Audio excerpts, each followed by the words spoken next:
Tapi rasa kita begitu. Kita itu cenderung merasa orang paling penting, paling diperhatikan. Siapapun dia, merasa begitu. Seolah-olah dunia itu muternya di sekitar kita saja.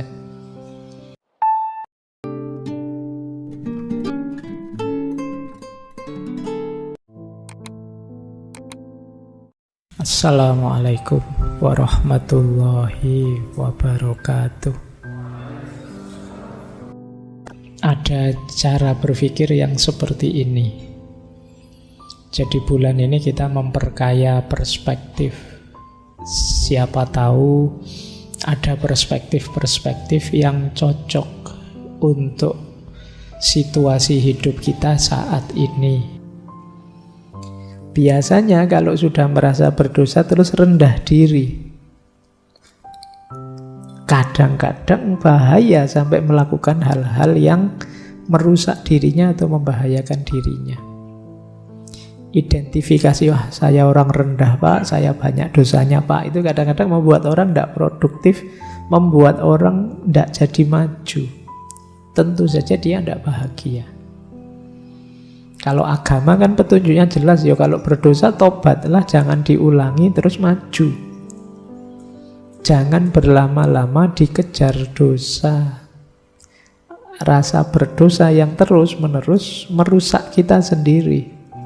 Jatuhnya kita rendah diri. Yo diakui saja kita semua ini kan ya pasti pernah dan punya dosa. Untungnya kita itu bisa lupa. Coba tidak bisa lupa itu ya kita stres terus tiap hari mikir dosa kita. Orang berdosa itu apalagi dikejar perasaan berdosa, kecenderungannya pasti tidak tenang. Kalau ngalami apa-apa itu kan mesti disandingkan dengan dosanya. Misalnya kalian tadi mau berangkat ke sini ngambil sandalnya temenmu misalnya.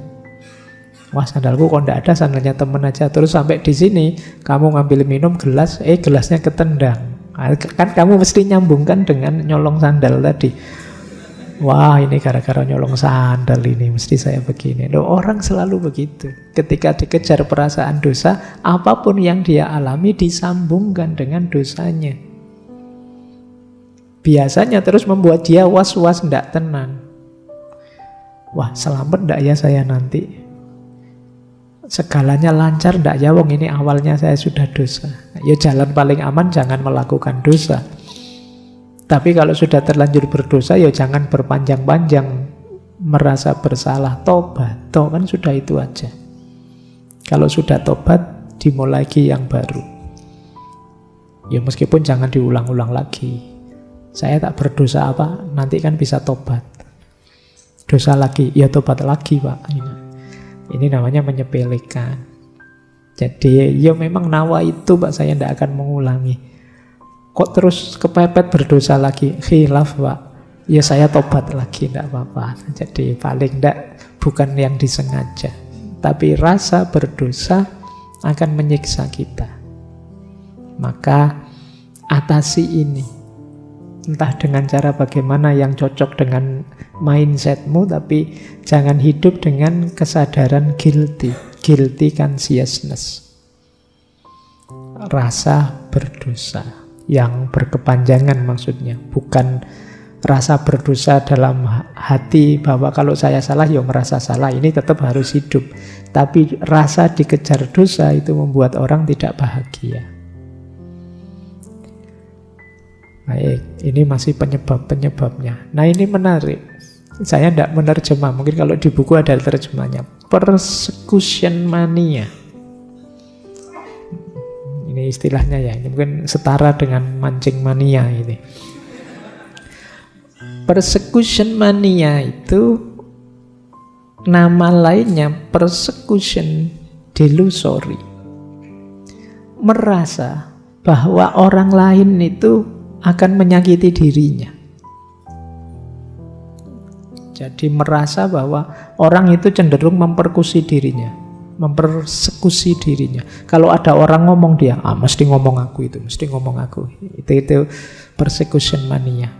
Mesti bohong itu kalau sama saya mesti. Jadi selalu merasa dikejar-kejar orang lain yang ingin menyakiti dia.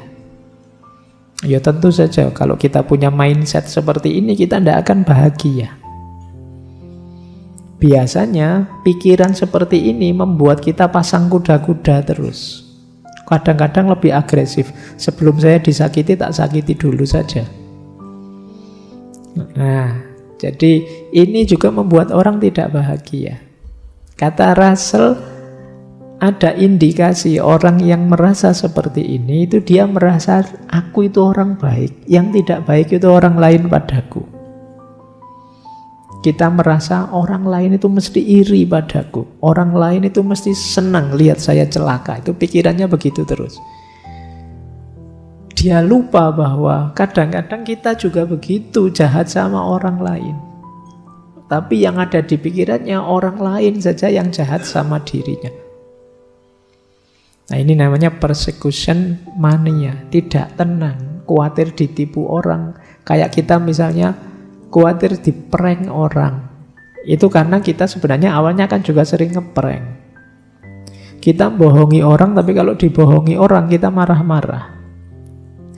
Kata Russell di buku itu menarik. Jadi secara umum kita selalu menganggap perspektif dan perilaku kita selalu benar, murni dan baik. Sehingga ketika orang menyinggung kita secara negatif, kita pun marah.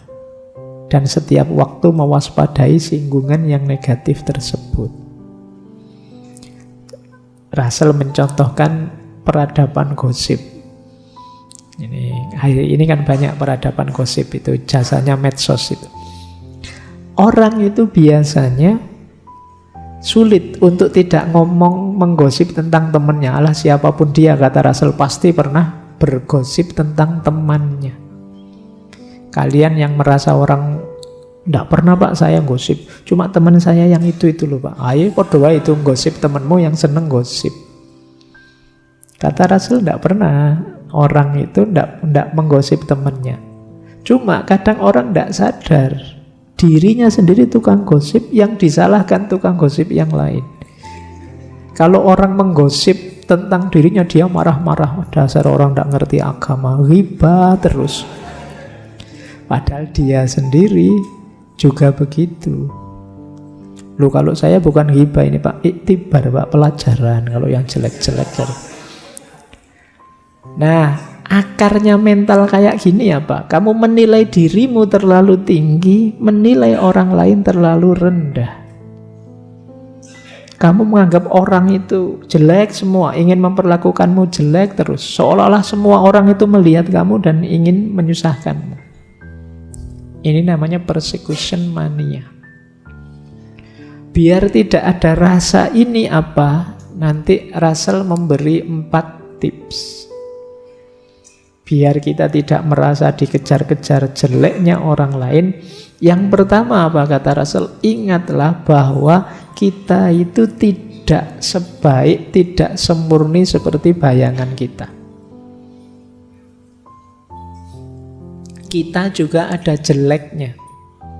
Kita akan sering merasa, aku itu yang benar, aku itu yang lurus, aku itu yang putih, yang hebat, yang murni. Enggak kok, kita juga ada jeleknya. Jangan merasa terlalu putih, terlalu baik. Enggak, kita juga banyak jeleknya.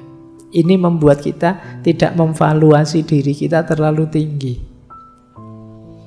Yang kedua apa? Iya kita punya kelebihan, tapi ya jangan dilebih-lebihkan. Itu membuat kita terlalu tinggi menilai diri kita sendiri. Jadi 2 yang pertama ini penting untuk kita tidak terlalu tinggi menilai diri. Yang ketiga, jangan dikira orang lain memperhatikan engkau sebagaimana engkau memperhatikan dirimu.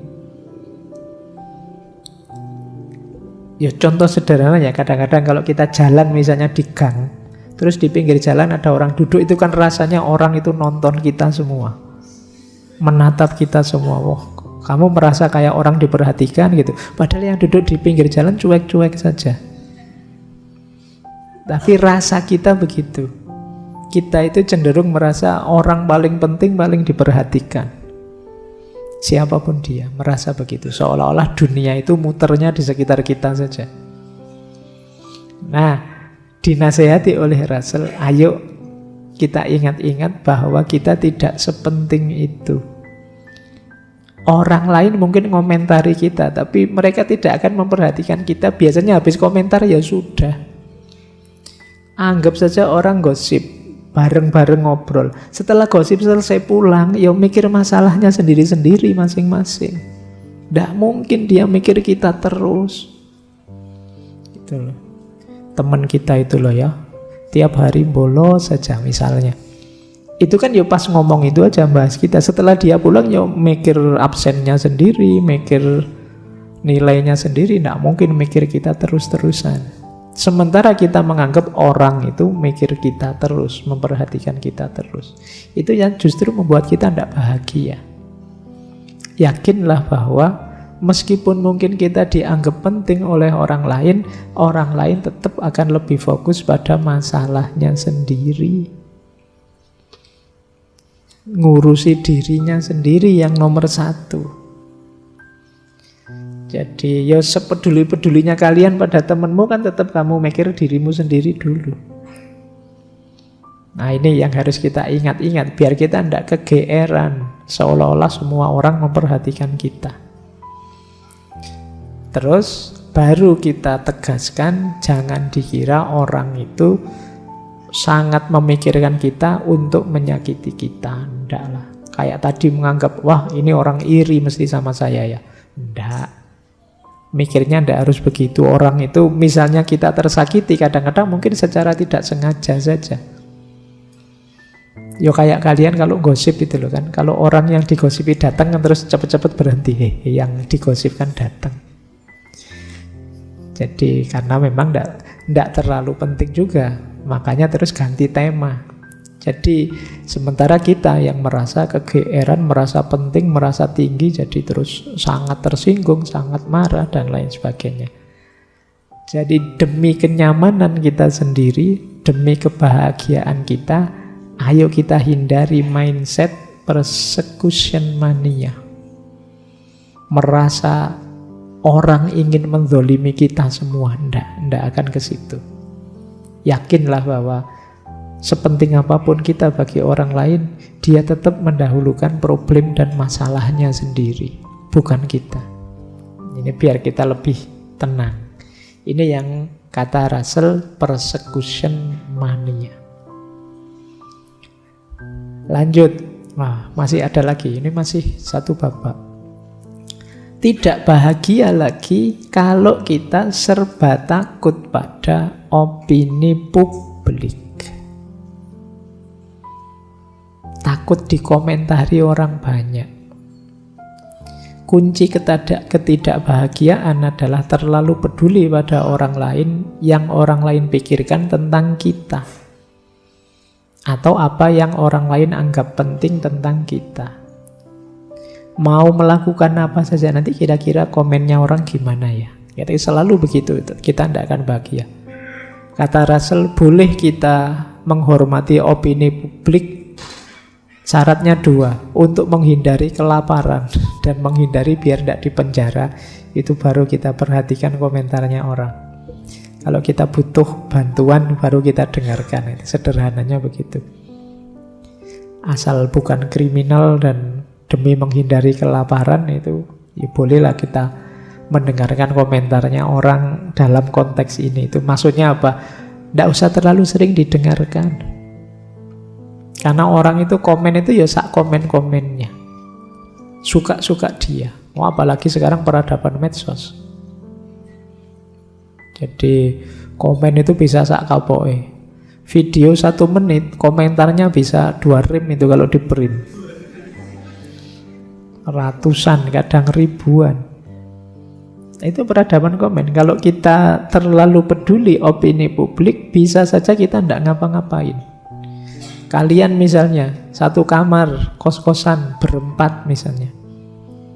Wah, saya enaknya pakai baju ini apa ya? Temanmu yang satu jangan pakai itu saja. Oh, bagus yang tadi, temanmu yang satunya lagi. Loh, kalau kamu ngeladeni komentarnya temanmu, bisa-bisa kamu tidak pakai baju. Bingung kamu milih, nunggu komentarnya yang cocok yang mana.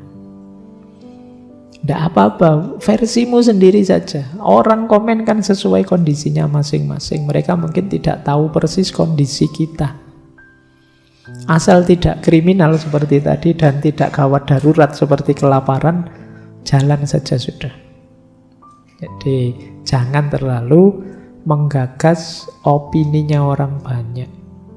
Nanti kita capek. Kayak dulu ceritanya Nasruddin itu kan, teman-teman masih ingat sesinya Nasruddin itu. Dia sama anaknya berdua bawa keledainya. Awalnya dinaiki, dua-duanya naik keledai, tapi terus orang komentar, wah tega sekali keledai sekecil itu dinaiki berdua. Terus, oh kalau gitu terlalu berat, kamu yang turun nak, anaknya turun dulu, yang nonton, Nasruddin di atas. Orang komen, orang tua ndak tahu diri, anaknya disuruh jalan dia naik, ndak sayang bos sama anaknya. Wah, akhirnya ganti anak kamu yang naik nak, bapak yang jalan. Nanti terus yang lain komentar lagi, dia jalan, wah anak durhaka itu, orang tua disuruh jalan. Akhirnya wah semuanya salah nak, ayo kita turun saja, dituntun saja keledainya, dituntun keledainya. Itu pun orang komentar, aduh orang bodoh bawa keledai kok jalan kaki, itu gimana? Bingung mereka, saking jengkelnya. Sekarang gini aja nak, ayo keledainya saja yang kita junjung berdua. Itu karena mengikuti opini publik. Jadi ini nama lain orang yang tidak punya prinsip. Akan membuat kita tidak bahagia. Jadi asal tidak terlalu membebani kita, sekali dua kali kita dengarkan, tapi jangan terlalu ditakuti, karena akan menghambat kita menuju kebahagiaan. Baik, lanjut. Penyebab tidak bahagia sudah tuntas. Dihindari tadi yang dijelaskan di awal. Sekarang Russell ingin membahas sumbernya bahagia. Apa saja itu kalau kalian ingin bahagia? Yang pertama dan kedua, semangat dan kasih sayang. Hidup yang penuh semangat dan cinta. Baik cinta yang diberikan maupun cinta yang diperoleh. Itu membahagiakan. Kalau kalian bersemangat kan bahagia. Caranya gimana untuk semangat? Kata Russell, semangat itu rasa haus meluap-luap untuk meraih sesuatu. Caranya gimana untuk bisa semangat? Minat, keinginan. Lakukan apa yang memang cocok dengan dirimu jadi keinginanmu. Kamu akan semangat. Jadi orang yang tidak punya cita-cita, tidak punya keinginan, sulit bahagia karena melakukan apapun kurang semangat. Tegaskan keinginanmu, kejarlah, raihlah, itu mesti semangat.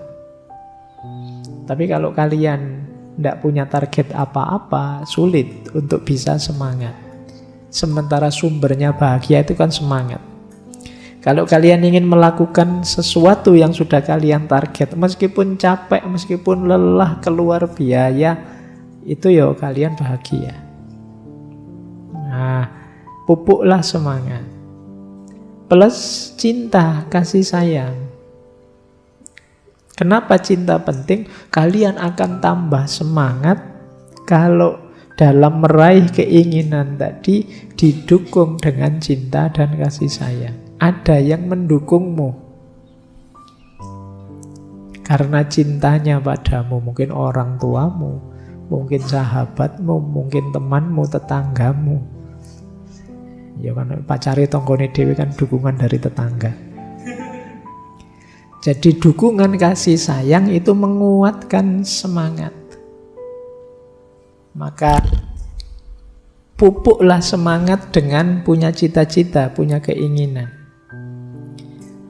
Kata Russell, salah satu penyebab utama kurangnya semangat adalah perasaan bahwa seseorang tidak dicintai. Sedangkan sebaliknya, perasaan dicintai meningkatkan semangat lebih dari apapun.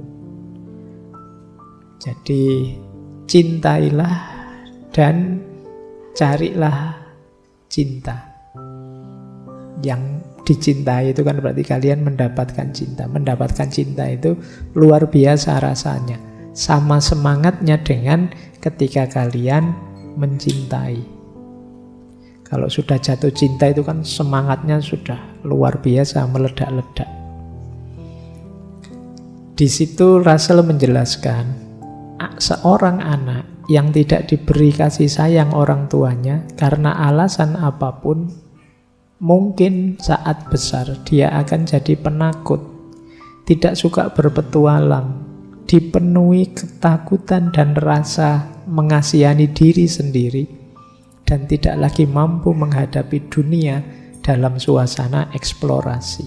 Ini salah satu contoh. Seorang anak yang tidak dapat dukungan cinta, hidupnya ya males-malesan. Dia serba takut karena tidak ada yang mendukung dia.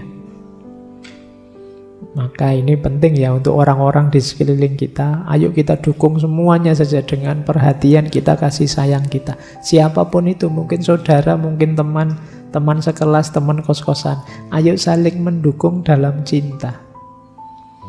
Karena begitu kita sadar ada orang yang penuh kasih sayang pada kita dan mendukung kita, itu kan kita semangat mewujudkan mimpi-mimpi kita. Tapi kalau kita merasa diabaikan, merasa sendirian, ya kita tidak terlalu semangat meraih cita-cita dan keinginan kita. Ini sumber kebahagiaan. Ayo mencari cita-cita yang mulia dan mencari relasi teman yang mendukung, yang penuh cinta dan kasih sayang. Terus kata Russell lagi, sumber kebahagiaan lagi apa? Keluarga. Keluarga jadi dasarnya kebahagiaan. Kalau keluarganya ngaco dan kacau, sulit kita bahagia. Jadi keluarga itu kan tempat bersandar kita dalam hidup, apapun yang terjadi. Senang, sedih, gembira maupun berduka, itu kan larinya kita ke keluarga. Maka kehidupan keluarga yang kokoh adalah sumber kebahagiaan yang besar. Termasuk nanti teman-teman kalau sudah punya keluarga sendiri, punya anak, ini membuat kita harapan kita lebih besar. Keinginan-keinginan, target-target muncul, semangat kita tambah tinggi karena dukungan kasih sayang dari keluarga. Russell sendiri bilang, bagi saya pribadi, secara pribadi saya telah menemukan kebahagiaan saat menjadi orang tua yang lebih besar daripada kebahagiaan lainnya yang pernah saya alami. Jadi begitu punya anak, dia merasa bahagia luar biasa dibandingkan kebahagiaan apapun. Jadi begitu punya anak, dia merasa lebih semangat lagi mencapai ini, itu, dan lain sebagainya demi keluarga. Untuk bisa berbahagia di dunia ini, kata Russell, apalagi ketika masa muda sudah lewat, kita perlu merasa diri ini bukan sekedar individu yang terasing, yang hari-harinya akan segera berakhir, tapi menjadi bagian dari arus kehidupan yang mengalir dari benih pertama menuju masa depan yang jauh dan belum diketahui. Karena ada keluarga, kita kan merancang hidup kita ini panjang. Ya kalau nanti saya tidak ada, dilanjutkan anak saya dilanjutkan cucunya, maka kita membangun legasi secara sangat bersemangat. Usia kita terbatas, tapi keluarga kita nanti yang melanjutkan estafet perjuangan kita. Ini membuat orang bersemangat. Ini kan semuanya nanti kan masing-masing kepala rumah tangga, dan semuanya juga punya rumah tangga, punya keluarga. Perhatikan aspek ini. Jadilah keluarga yang saling mendukung dalam cinta dan kasih sayang. Saya lanjutkan, kalau ini uraiannya sudah banyak. pekerjaan juga membahagiakan. Jadi pekerjaan itu membuat kita punya harga diri dan sekaligus membuat kita bahagia, kata Russell. Kita jadi masyarakat yang produktif. Jadi asalkan, kata Russell begini, asalkan pekerjaannya tidak berlebihan, tidak terlalu menyiksa diri, memaksa diri, bahkan pekerjaan yang paling membosankan pun bagi kebanyakan orang tidak terlalu menyakitkan dibandingkan bermalas-malasan. Jadi meskipun kerjaannya itu capek, membosankan, itu lebih mending daripada nganggur, sederhananya itu. Jadi mungkin berkebalikan dengan beberapa prinsipnya teman-teman, tapi kata Russell begitu. Karena paling tidak kalau kita ada pegangan pekerjaan, kita masih punya pride sedikit banyak. Kalau ditanya orang, kerjaannya sekarang apa? Itu kan bisa dijawab. Tapi kalau tidak, kamu nanti tolak-tolak bingung. Wah, saya sekarang sibuk apa? Sibuk nganggur. Itu kan tidak enak jawabnya. Nah, kata dia, dibandingkan bermalas-malasan, meskipun pekerjaannya sangat membosankan, tapi lebih mending secara sosial. Nah, ini makanya tadi saya bilang paradigmanya Russell ya rasional saja, realistis. Dan memang bekerja itu adalah hal yang diinginkan. Yang pertama dan terutama sebagai pencegah kebosanan. Karena kebosanan yang dirasakan seseorang ketika ia melakukan pekerjaan tidak ada artinya dibandingkan kebosanan yang dirasakan ketika ia pengangguran. Kan beda ya rasanya. Kamu bosan kenapa? Saya bosan Pak kerja terus. Nah, kalau kamu bosannya saya bosan Pak nganggur terus. Itu kan rasanya beda. Yang pertama diinginkan, yang kedua tidak diinginkan. Jadi sederhananya pekerjaan itu membuat kita percaya diri, itu yang membahagiakan. Tidak punya pekerjaan membuat kita agak minder. Dan bagi Russell, tanpa harga diri, kebahagiaan sejati hampir tidak mungkin terjadi. Dan orang yang malu dengan pekerjaannya sulit mendapatkan harga diri. Intinya, pekerjaan juga adalah sumber kebahagiaan.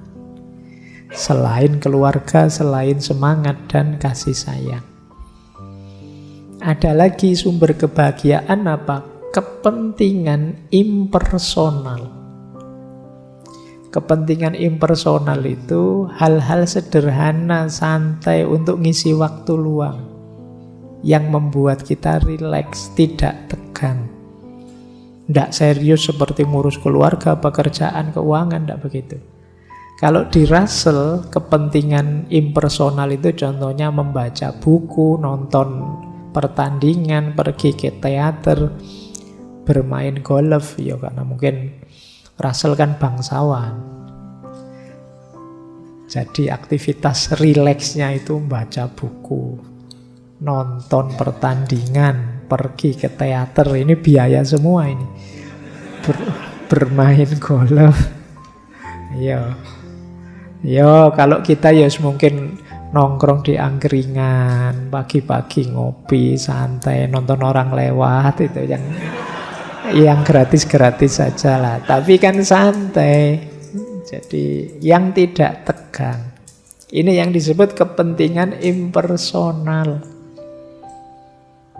Nah, ini agak lawannya tadi. Kalau tadi kan disuruh serius bekerja, ya tapi jangan kerja terus lah. Ada santainya. Itu cirinya orang bahagia. Bahkan kata Russell, lebih baik tidak melakukan apa-apa daripada melakukan perbuatan jahat. Berarti boleh tadi ya kalau kalian ditanya, kerja apa? Enggak, saya masih nganggur. Loh kok masih nganggur? Lebih baik tidak melakukan apa-apa daripada melakukan perbuatan jahat. Ini jawabannya ya, nanti kamu nggak usah grogi. Jadi separuh dari pekerjaan yang bermanfaat di dunia adalah memerangi pekerjaan yang merugikan. Jadi diam saja itu termasuk masih menguntungkan daripada jahat. Ada quotes yang menarik dari Russell, "The time you enjoy wasting is not wasted time." Kita kan sering ada istilah menyia-nyiakan waktu. Kamu melakukan apa saja sih, tidak penting, itu menyia-nyiakan waktu.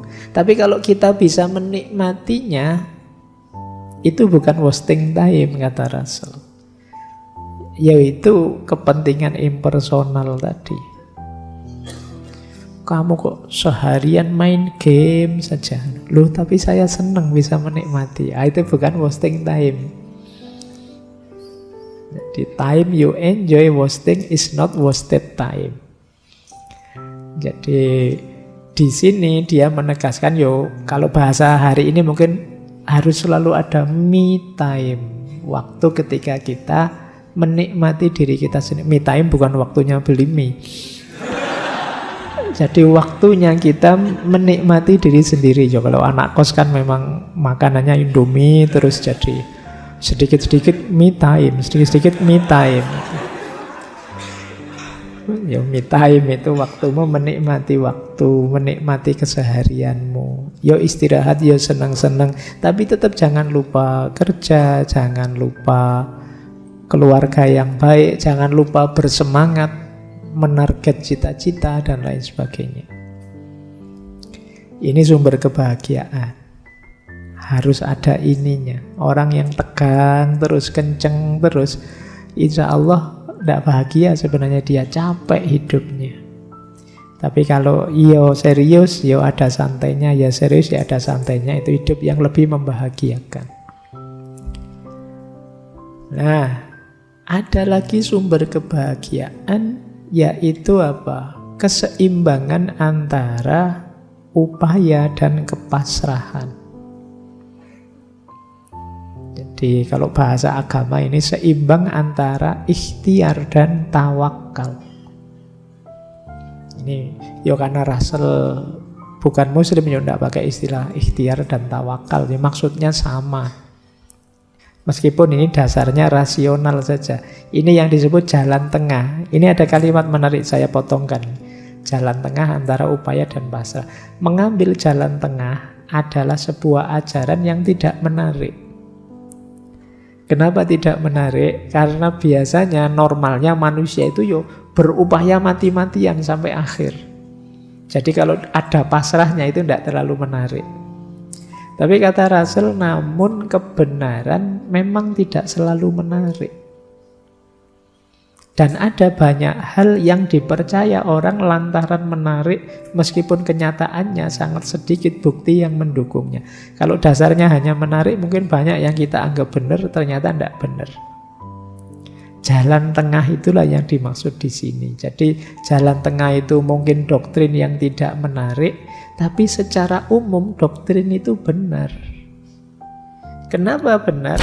Karena kita ini tidak menguasai sepenuhnya hidup kita. Kita tidak bisa memastikan kalau saya rajin mesti nilai saya tinggi. Kita tidak bisa memastikan kalau saya kerja keras mesti kaya. Maka jalan tengah ini yang kita ambil. Ya ada upayanya tapi juga ada pasrahnya. Jadi tidak semuanya disatukan, pokoknya usaha terus mesti sukses, enggak juga. Ada banyak orang berusaha enggak sukses. Ada yang santai enggak berusaha malah sukses. Dan itulah hidup. Maka harus tengah-tengah. Ya ada upayanya, ya ada pasrahnya. Ini penting, kalian harus ngerti kapan momen untuk pasrah, kapan momen untuk upaya. Jangan waktunya upaya kamu pasrah, waktunya pasrah kamu berupaya. Saatnya menyerah kamu berjuang. Kemarin saatnya berjuang kamu santai, menyerah. Waktunya nembak kamu diam saja. Ditembak orang mau kawin baru kamu heboh. Ya sudah telat. Jadi kamu harus tahu batasnya upaya dan pasrah. Orang bijaksana itu, kata Russell, walau dia tidak akan diam menghadapi kesulitan yang dapat diatasi, namun dia tidak akan membuang waktu dan emosi untuk menghadapi hal yang tak dapat dihindari.